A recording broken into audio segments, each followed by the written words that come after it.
En nuestro grupo de investigación Hizkuntzalaritza teórikorako taldea estudiamos el lenguaje. ¿Qué es el lenguaje? Hay muchas especies, incluida la humana, que tienen la capacidad de comunicarse. ¿Pero todos tenemos lenguaje? Aquí veis el ejemplo de los monos Verbet.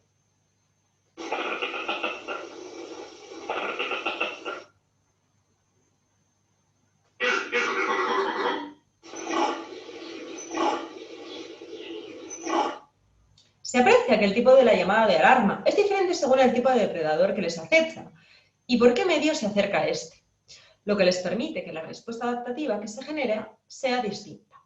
Gracias a esto, si el depredador es, por ejemplo, un leopardo que se acerca por tierra, se subirán al árbol para huir. Si es un águila que viene por el cielo, se bajarán del árbol, mirarán hacia arriba y se resguardarán en un sitio cubierto. En cambio, si se trata de una serpiente, lo que harán será mirar hacia abajo.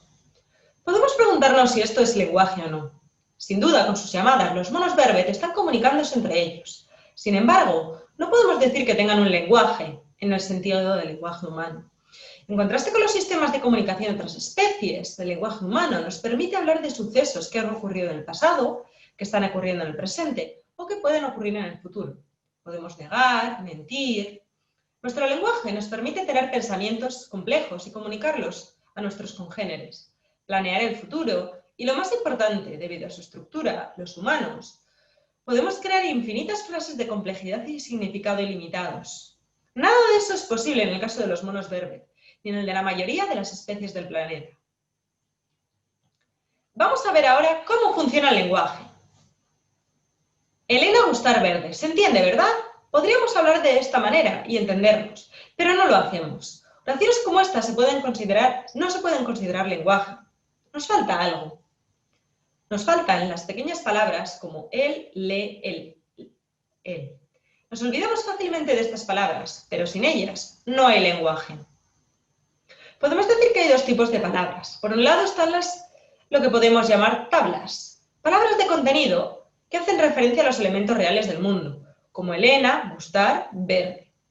Por otro lado están los tornillos, esas pequeñas palabras que sirven para unir las palabras de contenido y dotarlas de una estructura. Ensamblar muebles consiste en unir esas tablas y para ello necesitamos los tornillos. En el lenguaje pasa lo mismo, unimos palabras de contenido mediante las palabras pequeñas y así construimos estructuras. La diferencia es que esa labor no la hacemos con las manos, sino mediante el ordenador más potente de la naturaleza, nuestro cerebro.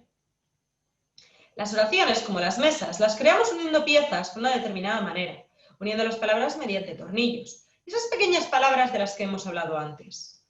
Hemos dicho que utilizamos el cerebro. ¿Pero qué áreas del cerebro exactamente? Esta es una cuestión compleja, pero hay dos regiones del cerebro, el área de Broca y el área de Wernicke, que juegan un papel fundamental. De modo general, podemos decir que el área de Broca está relacionada con la producción del lenguaje, la sintaxis y la gramática. El área de Wernicke está relacionada con el léxico y la interpretación. Estas dos áreas están conectadas entre sí, lo que nos permite producir e interpretar oraciones completas con significado. Vemos ahora algo sobre el lenguaje y neurodiversidad. Hay tantos cerebros como personas. Por eso existen diferentes maneras de ver el mundo y de comunicarse. A este fenómeno lo llamamos neurodiversidad. Para parte de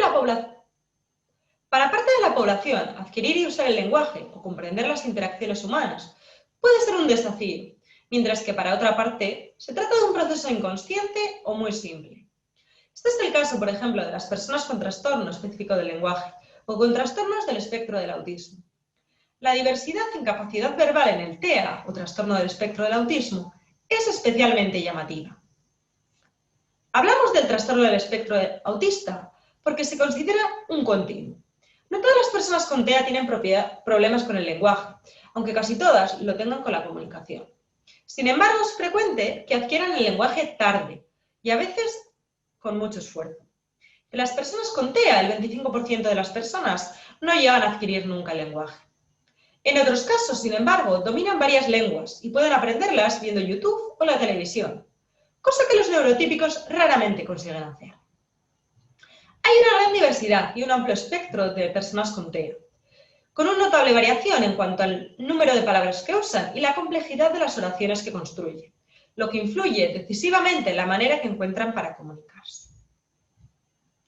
Ahora que sabemos qué es el lenguaje, cómo funciona y dónde lo codificamos, vamos a dar una vuelta por el mundo para ver la diversidad lingüística que tenemos. Pregunta: ¿cuántas lenguas hay en el mundo? ¿Cuántas creéis? ¿50, 100, 1000 más o menos? En el mundo tenemos aproximadamente unas 7000 lenguas documentadas. Sorprendente, ¿verdad? Esto es lo que tenemos ahora, pero no sabemos lo que tendremos en el futuro. Veamos algunos datos. En esta tabla del lingüista David Crystal del año 2000 podemos ver el número de hablantes que tienen las lenguas del mundo. Vemos que, por ejemplo, solo son 8 las lenguas que tienen 100 millones de hablantes o más, como por ejemplo el mandarín, el inglés o el hindi, que sin embargo hay muchas lenguas con un número pequeño de hablantes. Podemos resumir estos datos de la siguiente manera. Si dividimos las lenguas recogidas en esta tabla en dos, observamos que existe una enorme riqueza y diversidad lingüística, y que de entre las lenguas existentes, solo son un 18% de las mismas tienen un gran número de hablantes, mientras que la mayoría de las lenguas, un 81%, tienen menos de 1 millón de hablantes. El 96% de las cerca de 7.000 lenguas del mundo son habladas por solo el 3% de la población mundial. Esto nos lleva a darnos cuenta de la trágica realidad. Pese a que existen muchas lenguas en la actualidad, dado que una gran parte de las mismas son lenguas minoritarias o muy minoritarias, tienen muy pocos hablantes y no están siendo transmitidas a las nuevas generaciones. Cuando los últimos hablantes de estas lenguas fallezcan, estas lenguas morirán con ellos. Pregunta: ¿dónde situaríamos el euskera dentro de este espectro de lenguaje? El euskera tiene alrededor de 751.500 hablantes, por lo que, aunque pueda sorprender, el euskera se sitúa entre las lenguas que más hablantes tiene. De todas formas, no tenemos que dejarnos engañar al saber que el euskera tiene tantos hablantes. Otro factor a tener en cuenta en cuanto a la vida o supervivencia de las lenguas sería la vitalidad etnolingüística. Tenemos que ser conscientes de que hay un gran número de lenguas, la gran mayoría, que están en peligro de extinción. Solo en Europa hay 20 lenguas en peligro de extinción. Al ritmo de extinción actual, cada 2 semanas muere una lengua. Debemos preservar esa diversidad lingüística que tenemos. Hablemos un poco de lenguas y dialectos. Los dialectos no se juzgan siempre de la misma manera. Por ejemplo, ¿qué opinamos de alguien que dice «me se ha caído» en vez de «se me ha caído»? ¿Nos parece que está mal dicho? No nos causa la misma impresión, en cambio, escuchar «ayer vine con Miquel y le ayudé con las compras». O si serías más alta llegarías a la balda, ¿verdad? Estos ejemplos están todos bien dichos en el habla de algunos hablantes. Únicamente son diferentes a la norma establecida. El que nosotros los juzguemos diferentes significa que el habla de diferentes personas no se valora en base a criterios lingüísticos. Muchas veces hay factores ideológicos o sociales que nos condicionan. Vamos a dar otra vuelta por el mundo. Fijémonos en esta oración y en el orden de sus palabras. Ane, helado, come. ¿Podemos decir esto en inglés? No, en inglés el orden sería Ane, come, helado. Sujeto, verbo, objeto. ¿Entendido? ¿Pero podemos decir esto en alguna otra lengua? ¿Se os ocurre alguna? En euskera sí lo podríamos decir. Anek y soskiajaten du. Sujeto, objeto, verbo. Aquí podemos ver que el orden de las palabras cambia en euskera y en inglés. ¿En castellano cómo sería? En castellano el orden de las palabras sería como en inglés. Aquí tenemos un mapa con muchas de las lenguas del mundo y su orden canónico de palabras. Como estaba hablando del sujeto, verbo, objeto. Hasta ahora hemos visto los órdenes sujeto, verbo, objeto o sujeto, objeto, verbo. Pero también existen las demás combinaciones posibles entre estos tres elementos. Y aunque nos pueda parecer extraño, el orden canónico más común entre las lenguas del mundo es el que usa el euskera o el japonés. Sujeto, objeto, verbo. Muy seguido por el del castellano o el inglés. Sujeto, verbo, objeto. aunque como ya hemos dicho, existen todas las combinaciones posibles. Ya hemos visto lo enormemente variadas que pueden ser las lenguas, y esta no es la única forma en la que se presenta la variedad en el lenguaje. Cuando lo usamos, podemos comunicar cualquier pensamiento o cualquier sentimiento. Mediante el lenguaje también conseguimos hacer reír. Podemos hablar también con nosotros mismos, y aunque no esté bien, también podemos mentir. En ocasiones, las oraciones que producimos pueden ser ambiguas y pueden tener más de una interpretación posible. Y a veces necesitamos del contexto para poder desambiguar e interpretar correctamente dichas oraciones y lo que quieren comunicar. Esto es algo que ocurre frecuentemente en el caso de los chistes, las bromas o la ironía. Veamos el siguiente ejemplo. ¿Pensáis que este hombre está hablando en serio? No, este hombre está siendo irónico, pues todo el mundo sabe que nadie considera que cuando llueve haga buen tiempo o buen día para ir de excursión. Muchos de los estímulos con los que trabajamos, y entre ellos también los estímulos del lenguaje, son ambiguos. El contexto es fundamental para darles un sentido. Mirad aquí. Ahí pone A, B, C. Aquí leemos Anne ha ido al parque. Y aquí leemos 12, 13, 14, ¿verdad?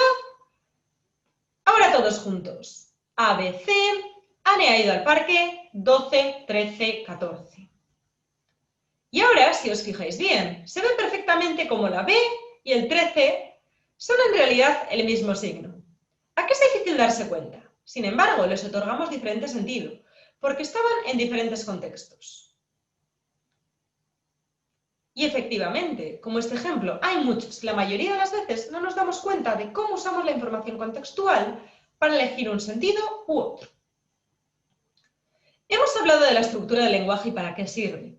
¿Pero cómo producimos los sonidos? Para poder hablar necesitamos un elemento muy importante, el aire. Para producir sonidos, el aire tiene que pasar a través de la garganta y llegar a la boca. En este vídeo lo podemos ver muy bien. Bean, beat, bends, boy, budge, cease.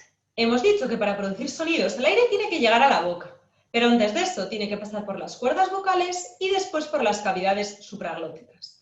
¿Pero sabéis qué son las cuerdas vocales? ¿Las habéis visto alguna vez?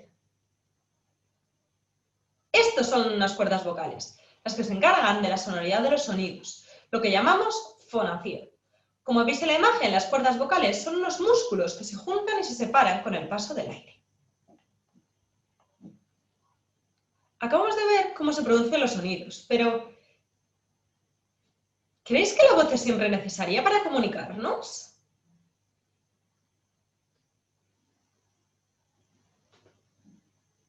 Imagina que nos despojamos de nuestras mochilas, ser libre de todo, libre al estar aquí. Como veis, la voz no siempre es necesaria. Hay personas que se comunican a través de las lenguas de signos. Las lenguas de signos tienen las mismas propiedades que las lenguas orales. En este vídeo hemos visto a una persona signante, que son las que se comunican a través de las lenguas de signos, interpretando una canción. Todas estas cuestiones las estudia la lingüística, y eso es lo que hacemos en nuestro grupo, el Hizkuntzalaritza Teoriko-Rako Taldea. Muchísimas gracias por vuestra atención. Si los temas relacionados con el estudio del lenguaje os interesan y queréis saber más de nuestras investigaciones, no dudéis en poneros en contacto con nosotros. Estamos en el Centro de Investigación Micaela Portilla Ikergunea y en el email hitlinguistics@gmail.com.